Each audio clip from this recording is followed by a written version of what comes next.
Vous l'aurez compris, le point commun entre la veuve et son fils dans la première lecture avec le prophète Élie et cette veuve devant le Christ, devant laquelle le Christ s'émerveille dans l'Évangile, eh bien, c'est d'être dans une situation très précaire. En effet, vous le savez, à l'époque, il n'y avait pas les retraites, il n'y avait pas le système social que nous avons la chance, nous, d'avoir aujourd'hui. Et quelqu'un qui était veuve, c'était pas la peine de préciser, c'est ce qu'a fait l'évangéliste, il nous dit une pauvre veuve, mais le fait d'être veuve déjà pouvait être une situation vraiment très délicate à ce moment-là, puisqu'on n'avait plus personne au niveau familial pour s'occuper de nous. Il n'y avait plus que des enfants, et encore s'il y avait des enfants. Alors dans la première lecture, on a une veuve qui a un enfant. Et vous avez vu le miracle qui va se passer, c'est celui de la multiplication de la farine et de l'huile qui vont permettre de continuer à faire du pain. Hein, puisque le prophète Élie lui-même est en précarité, on est dans une période de disette, il n'y a plus beaucoup de choses pour se nourrir en Israël. Et le prophète lui-même voilà, va se reposer en fait sur l'aide de cette veuve et de son fils qui vont l'aider à survivre malgré la famine qui s'étend dans le pays. Il y a là, frères et sœurs, ce qu'on pourrait appeler d'une manière générique la providence. Et vous voyez que la providence, même si c'est le Seigneur qui va permettre cette multiplication de la farine et de l'huile, mais vous voyez qu'on va nous parler du prophète Élie comme d'un intermédiaire.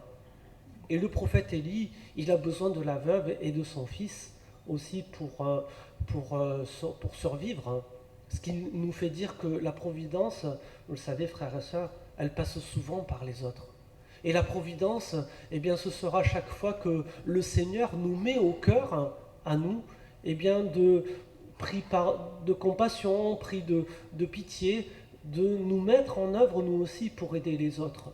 Si je vous dis ça, c'est parce que, par exemple, dimanche prochain, ce sera la journée de prière pour le Secours catholique. Les dons seront reversés au Secours catholique, voilà, qui est une des instances, c'est pas la seule. Nous avons ici Jocelyne Jalabert qui œuvre aussi avec les conférences Saint-Vincent de Paul pour s'occuper aussi de nos pauvres, de nos pauvres.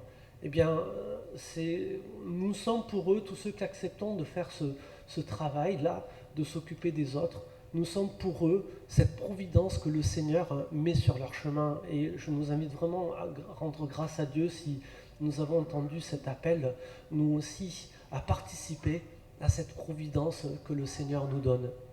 Dans l'Évangile, eh bien, il n'y a pas de providence directe qui va passer par les autres. Vous voyez, cette veuve, elle va mettre ses deux petites piécettes et comme le Christ le dit, elle met tout ce qu'elle a pour vivre. Ça veut dire que cette personne, elle s'en remet complètement à Dieu. Sa providence, à elle, c'est le Seigneur en personne. Voilà pourquoi le Christ s'émerveille devant le don de cette pauvre veuve. Elle met tout ce qu'elle a pour vivre. Elle le dépose dans le trésor parce qu'elle est confiante en Dieu et elle sait que le Seigneur prend soin d'elle. Alors, il y a une attitude spirituelle là qu'on pourrait souligner, évidemment, cette pauvreté du cœur. On n'est pas obligé de déposer toutes nos richesses aux pieds du Seigneur en venant ici. Dieu merci, tout à l'heure, il y aura la quête où vous y déposerez ce que vous voudrez, même si c'est de votre superflu.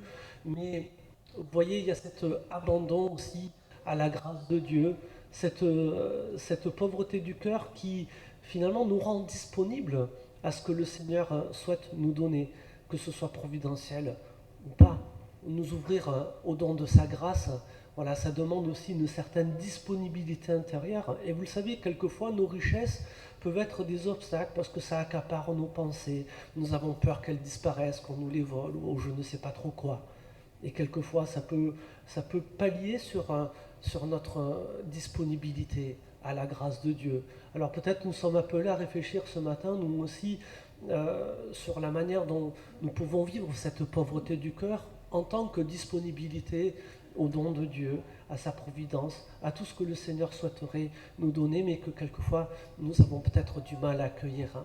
Et pour souligner cette attitude spirituelle, permettez-moi, frères et sœurs, de vous parler d'une certaine Sainte Thérèse de l'Enfant Jésus. Vous le connaissez peut-être déjà. Vous savez, elle réfléchissait à un moment donné sur la sainteté, comment on peut devenir saint. C'est d'actualité, on a fêté la Toussaint il y a pas très longtemps encore, hein, on est encore bien dans cette mouvance-là. Et Sainte Thérèse de l'Enfant Jésus s'est émerveillée devant des grands saints qui avaient fait des exploits ascétiques ou des martyrs, qui n'avaient pas hésité à donner leur vie pour témoigner du Christ, hein. Voilà. Et Sainte Thérèse se dit, mais moi, comment je vais devenir saint avec tout ça? Quand je vais apparaître devant le Seigneur, je ne vais pas pouvoir lui présenter des exploits ascétiques parce qu'elle n'était pas très ascète, Sainte Thérèse, c'était pas trop son truc. Puis le martyr, ben, quand on est dans un couvent, dans un Carmel, c'est plutôt compliqué, hein, de mourir martyr. Et Thérèse, elle a eu cet éclair de génie en disant, mais en fait moi, quand je vais me présenter devant Dieu, je vais y aller les mains vides, parce que j'ai rien à lui offrir moi à Dieu. Mais je vais y aller les mains vides pour pouvoir accueillir tout ce que lui, il a à me donner. Et c'est comme ça que je serai véritablement une sainte.